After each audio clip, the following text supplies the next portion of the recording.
Welcome to virtual happy hour at Aurora Cellars. It's October and we are in full swing of harvest. The grapes are coming in, fruits coming in daily, and our production team is working so hard with our head winemaker Drew.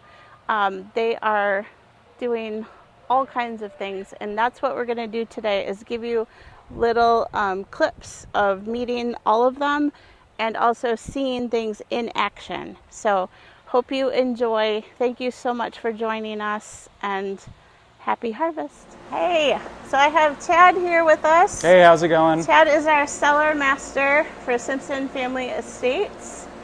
We're here at Aurora Cellars, and you are going to tell us a part of harvest I'm not very familiar with. But first, I just wanted to say this is an important part of Aurora Cellars harvest. What do you guys do with this contraption? So when we're waiting for all our grapes coming in, we got to keep ourselves entertained. Yes. And as they come in, every tote and bin gets set right here on the scale. So we have to weigh each of our grapes, and we just recently weighed some Pinot Grigio. So this is what comes in. Yep. And then that sits on there. Yep, so we set each one down with the forklift, and then it'll read out right here on the screen how many pounds that each bin will weigh. And then we plug it in here, and we track each vineyard, each variety of grape, and that helps us determine how much juice we're getting out per ton. I'm not close. We don't want to give away any secrets. Yep, no, this is trade secrets right here. Okay, so that's awesome. So this is your little weigh station area. Looks like what are these that are coming in, or already came in? What are these? So this is machine harvested Pinot Grigio. Oh, okay. These just came in a little bit ago. We've dumped the first bit over here and loading up the press right now. Okay. So these we can dump right onto the elevator and load them right in. We don't have to do any destemming since it was machine harvested. Nice. There's a lot going on. Is Yep. this your This is my second harvest. Second harvest? Wonderful. I thought so. I thought maybe third, because you've been around a while and sure know what's going on down here. Yep. So thank you, Chad. No problem. This is very fun to be able to see everything in action. So, hi Jim. How are you doing? I'm good. How are you, Don? Good. Jim is on our cellar team, production crew. Do you have an official title? Because Cellar worker. cellar Yeah. of all sorts, expertise. Thank you for doing everything that you do. Thank you. I like doing it. Yeah, it's harvest. We're going to be in like the first beginning of it. It lasts about 5-6 weeks. Yeah, they're about Of bringing in the through fruit. to around Thanksgiving. We'll be done mostly with processing reds. Processing all of it. They don't keep bringing in fruit until Thanksgiving, but you guys but are we're busy still doing working so through many Thanksgiving. things in the cellar with all of this around us. So what's your favorite part about harvest? I really like working up on the crush pad. I was about to say the free food, but The free food, yes. You get fed. yes, I get Simpson fed. Family Estates takes care of They everyone. take good care of us here. I really Good. enjoy working on the crush pad. I enjoy kind of the machinery, I guess. Yeah. Getting to play around with all that. It's really satisfying just seeing all of the crops come in from the field and getting to have that kind of hands-on, in a lot of other, if I went and, my education's in brewing, if I went and worked at a big brewery, they would just haul in the grain on freight cars from who knows where, and I'd make it into beer, and that would be my day after day. Okay. I really enjoy here that I get to see the wine through from when it's out in the field to when it comes in and turns into juice to when it turns into wine and goes out the door as a bottled product. I think that's really cool. That's very well said. Yeah. So from the field to the glass, Oh yeah. you get to watch the whole thing. Yeah. Do you have any favorite wine that you put in your own glass? Or does that differ all the time? It differs a lot. Yeah. I'm a very big fan of our Gewürztraminer though. Yeah. It has a lot of qualities that were my favorites when I studied beer as well. Okay. It has a lot of those. interesting. It has a lot of those estery compounds, which is what gives it that kind of citrus, orange, and coriander kind of flavor to it on the back of the palate, and that's one of my favorite flavors. That's really, that's intense. So this is a studied person right here. Very nicely done. Okay, coriander. So I was having a wine the other day, and I had this memory that was like a smell and a taste at the same time of breakfast sausage. Okay. And so I kind of discovered it was the herb, it was like sage component to something I was sipping on, and I was like, it's just so interesting how all of that can happen. So that's neat. So Gewürztraminer. Oh yeah, it kind of reminds me of like a Belgian white ale. It's my favorite style of beer. Okay. Like a Blue Moon or an Oberon is something you could get off the shelf that's comparable to that. But yeah, it has a little note of that while still being a very nice fruity wine. Wonderful. Well, thank you so much. Is there anything else you want to tell us about Harvest? Second year. We drink a lot of coffee. Second year. Coffee! Right. Nicely done. All right. Thank you again. Thank you. We're going to... Hey, Mike. How are you? Pretty good. We're in the middle of Harvest. How are you doing? Tired. Tired already. Uh-oh. There's a few more weeks to go, but I believe it. It's a tiring process, isn't it? Yeah. Late nights don't help. Yeah. Late nights. Lots of fruit comes in at a certain time, and then you guys have more to do, so you have to stay late. Yep. Yeah. Are they feeding you? Yeah. Taking good care of you? Whether it's healthy or not is a different question, but yeah. Yes, Well, we could work on that. I can bring you apples. We talked about apples would be good. a few virtual happy hours ago. Apples would be good? Apples I'll bring you some apples. All right. So any favorite parts of Harvest for you? I don't know. It's kind of satisfying cleaning out a tank. I don't know, like power washing, how that's satisfying. Yeah. Same thing. Getting it ready to put the new juice in. It's just cleaning. It's cleansing. Yeah. I love it. All right. Well, you try to stay awake. Oh, yeah. Well, thank you for everything you do. We all appreciate you guys so much. So thanks a lot. Yeah. And here we go. On to another section. So hi, Kyle. Hello. Welcome to your first harvest. Yes. At Aurora Cellars. This is your first harvest for Simpson Family Estates. How are you doing so far? Oh, it's easy. It's easy? Yes. Why is it so easy? This isn't your first rodeo, is it? Well, I grew up on our family winery. I was washing lugs at 5. Wow. So this will be my 15th harvest. 15 harvests before this one, or this is the 15th? This is number 15, Nice. Well done. Yes, I live for it. Do you have any favorite parts of Harvest? Eating the grapes as they come in. Really? Very what does tasty. that tell you? Just love the taste of them, or did it give you insight into what you're making later?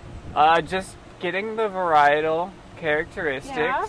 Okay. And of course, spitting the seeds is really fun. There are seeds. Did you guys know this? There's seeds, and that's where some of the tannin comes from, so they're not great to chew on, are they?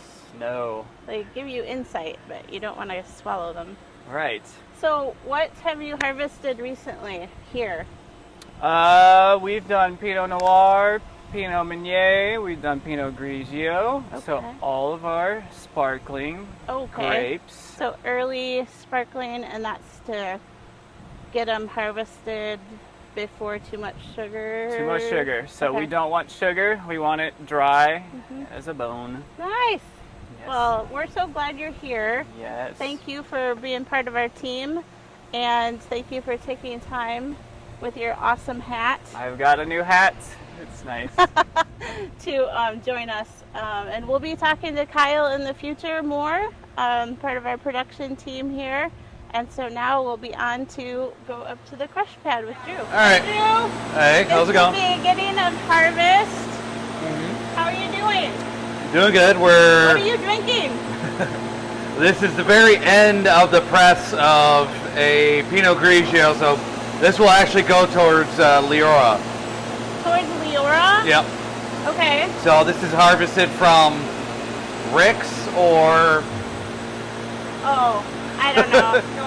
Nora's? Okay.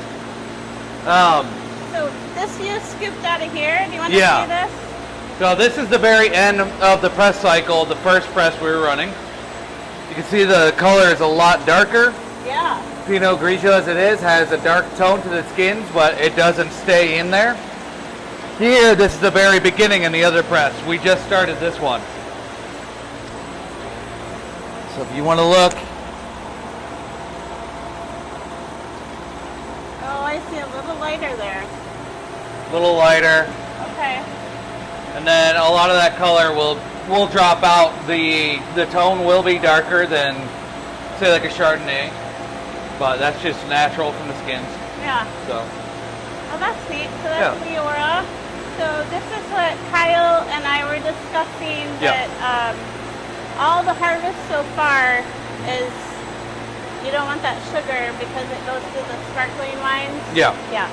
So Early harvested stuff, so the beginning, we're pretty much going to roll right into Pinot Grigio once we're done with this. We still have another 6 days of bubbly production. Wow. So we're just going to keep going. Then Pinot Grigio will be right on its tail. Just because Pinot Grigio is the earliest ripener we have in terms of white wines. Okay. So yeah, we want the stuff that doesn't have a ton of sugar first and keep that acid.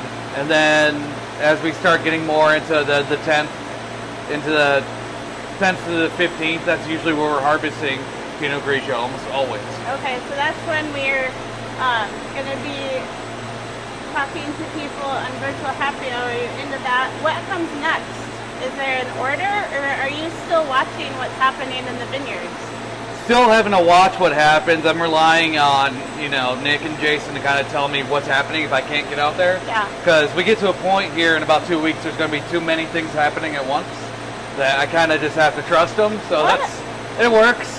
You can't do it all? No, it's weird. You can't do it all. Yeah. He just admitted it. Yes. No, I can't. This is fantastic, being able to see this. The cows are our friends. They're over here, really close by. There's a baby. Do you see him? Nice. All right, so we can step out of here if you guys want. Oh my gosh, look at the little Move babies. into the sun. Have you rescued any calves this year under the fence? Nope. Does that happen? I have. Oh, yeah? Yeah. Awesome. Some of the little ones eat grass and they just come right under, and so I've just scooped them up and taken them They're all back. very interested in what we're doing. Yeah, that's wonderful. All right, so harvest. Yep. There's so many parts going on, and we got to talk to your whole crew is fantastic. Yeah. They said they're fed well. Not healthy, but not quantity. Healthy. They made that point. Quantity, not quality. Yeah. Not healthy. They have said they were fed, so that's good. Yep. Somebody's already tired, so we'll have to take care of him. That's way too early. I know, that's what I said. I'm like, this is too early to be tired, buddy. I do have a little more of a green crew than in years past. So everyone has either 1 or 2 harvests under their belt. Yeah. This is my 19th. This is your 19th. Yep. How many states did that cover? That's just 2. That's 2 states still. Yep. Very nice. Yep. So it's getting to be kind of a little more routine now, which is good. This hasn't been too crazy of a vintage. It reminds me of a few others. It's actually pretty similar to 2017 right now, which is good. Okay. So it's pretty predictable. What does it remind? What's reminding you of 17? The late heat. The late heat. So 17, it was a little bit earlier. It was earlier September that it really started to spike, and it was pretty cool before then. Mm-hmm. We had a major cool down late August this year, and then basically as we started to get into the end of September, all of a sudden, we got this heat wave again. I know, which it's is like nice. October, people swimming in the bay. That completely salvaged the season. It would have been still fine, but this definitely takes us to a good season. Oh, wonderful. So that's awesome. That's all we're really looking for. Yeah. The weird thing really has just been I've never harvested over 85 degrees. Never? So that's I mean obviously California is a different story, but here in Michigan I don't remember working with the guys where they're bringing in stuff and the fruit is in the 80s.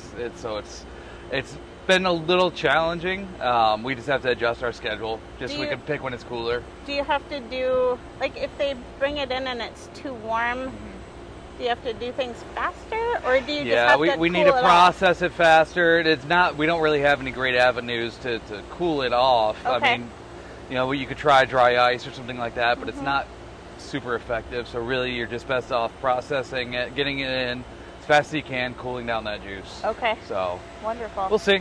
Wow. So your first couple days then were those hot days of harvest? Yep. Nice. Yep. It's it about looks to cool like off. It's going to cool off, and that'll be nice, but It will be. we want to keep the snow flurries and I don't need that. the rain and all that away. Yeah. So just, this is perfect. Yeah, this is good. This is wonderful. What a beautiful day. Yeah, we were actually going to have a shorter day today, but frankly, the weather was nice, so just having the guys pull more fruit, because might as well. It's ready for sparkling. Yep. Some of our favorites. So what's the last thing that you harvest? Is it the same every year? Yeah, it's this block up here, the Cab Franc. So that's the very last thing. It's one of my favorites. Yep. And that you just watch weather. Like, say there was going to be, is that November? Yeah. You try to wait till November? Schedule dictates that, yeah, more so than anything. The weather or schedule? Weather can, if we get a frost event and we lose all the leaves, and we're worried about predation and any sort of just basically the fruit falling off the vine. Okay. But for the most part, it's just we're harvesting every day. Yeah. So it's just sort of, that's the last day. That's the last thing. Okay. So we're not really hoping for anything beyond, honestly, everything that happens after, say, October 20th is a bonus if we still have development happening. The hope is that we're pretty close, and then we're just waiting to be able to harvest it. Okay, what happens if in November, I know this has happened, you see a blizzard coming? Is it just pick faster? Yeah, pretty much. That's it. That's all you can do. Yeah, I you mean... You guys have so much to look at and think about during harvest, and that's amazing. Yeah, our weather's too unpredictable. We get to a point where we just got to pick, and you got to go. Yeah. And we just deal with it accordingly. Yeah. So. Well, you have dealt with it amazingly well. Everybody loves the wines. Good. You guys are an awesome team. Very fun talking to everybody. Good. So you have a young crew, but they're terrific. Is there anything new this year? No. That you can think of? Nothing's jumping out at me. We have a lot of young vineyards though that are having their first vintage. So the Chardonnay in the front. Yeah, we have Aurora, Chardonnay. Are we gonna harvest that? Yep. And we have some Pinot Noir that's in its first vintage. Okay. So we have a lot of stuff that's in its first go around. So it'll be interesting neat. to see how that goes. Yeah. Is there? Do you already have a plan for that baby? I call it the baby Chard. Is there a plan, or when you bring it in, do you There's just a plan now, figure it but out? that plan could change. Right? So there's plan A, but I have plan F ready. So wow, that's not how the alphabet goes. You never know. All right. Well, thank you so much, Drew, for taking time at this insanely busy time. I know there's so much going on in your brain, and I appreciate you and all of your crew. Yeah. Thanks. So thank you so much for joining us, and I hope you're enjoying all of the parts of harvest that we got to show you today. Our production team and winemaker are awesome people, awesome team, and we're proud of all of them. This is cool because I'm ending it today in part of the cellar where you can see, this is where you look down through that window when you're in the tasting room. So I hope to see you soon. Come and see us whenever you can. Until next time.